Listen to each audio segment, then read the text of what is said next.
అక్రమ phone tapping వ్యవహారంలో కీలకంగా వ్యవహరించిన స్పెషల్ ఇంటెలిజెన్స్ బ్యూరో మాజీ చీఫ్ ప్రభాకర్ రావు అజ్ఞాతంలోకి వెళ్లినట్టుగా తెలుస్తోంది. ఈయన ప్రస్తుతం అమెరికాలో ఉన్నట్లు భావిస్తున్నారు పోలీసులు. ఇక ప్రణీత్ రావు కేసును అక్కడి నుంచే నిశ్చితంగా గమనిస్తున్నట్లుగా సమాచారం. ప్రణీత్ రావు పోలీస్ కస్టడీ ముగిసిన తర్వాత ప్రభాకర్ రావు హైకోర్టును ఆశ్రయించే అవకాశం ఉందని తెలుస్తోంది.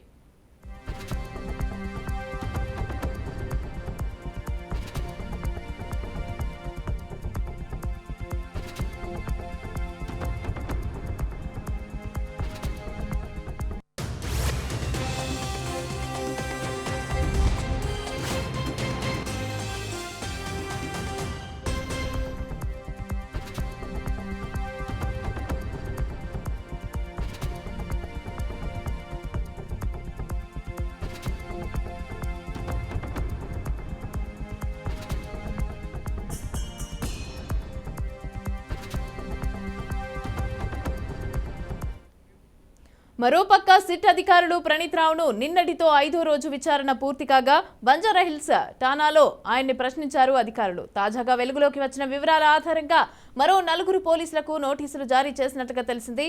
వీళ్లు గతంలో ప్రభాకర్ రావుకి సంబంధించిన ఆయన వర్గంలో కీలక సభ్యులని సమాచారం.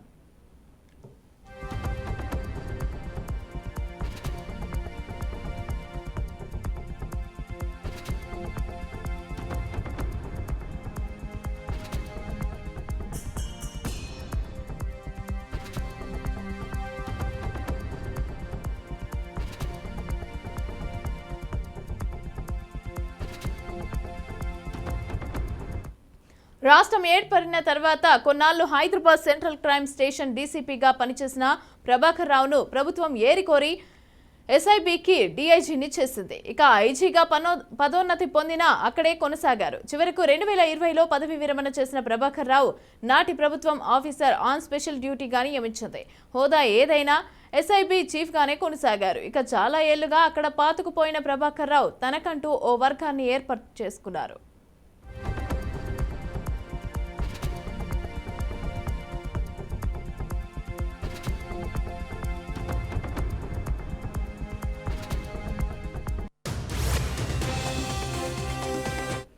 ఎస్ఐబిలో 2017 వరకు లీగల్ ఇంటర్న్షిప్ గా పిలిచే అధికారిక ట్యాపింగ్ మాత్రమే జరిగింది.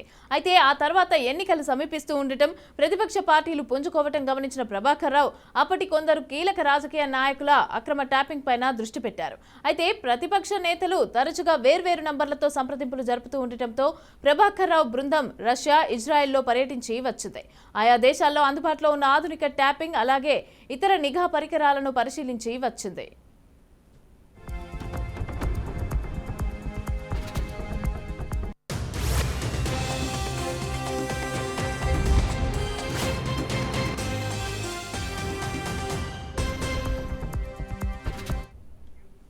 టెక్నికల్ అనుభవం ఉన్న రవిపాల్ అనే నిపుణులు గతంలో ఇంటెలిజెన్స్ విభాగానికి కన్సల్టెంట్ అడ్వైజర్గా పనిచేశారు. ఇక ప్రభాకర్ రావుతో పాటుగా కొందరు కీలక అధికారులతో సన్నిహితంగా మెలిగారు. రవిపాల్ సూచనల మేరకు ప్రభాకర్ రావు ఇజ్రాయెల్ నుంచి సూట్ కేసులో ఇమిడిపోయి ఉండే అక్రమ ట్యాపింగ్ పరికరం ఖరీదు చేశారు. ఇక దీన్ని ప్రణీత్ రావు టీం ఓ వాహనంలో పెట్టుకుని టార్గెట్ చేసిన వ్యక్తి ఇల్లు అలాగే కార్యాలయం సమీపంలో మాటు వేసేది. ఈ పరికరానికి 300 మీటర్ల పరిధిలో ఉన్న ప్రతి ఫోన్ ద్వారా జరిగే కమ్యూనికేషన్ తెలుసుకునే సామర్థ్యం ఉంది.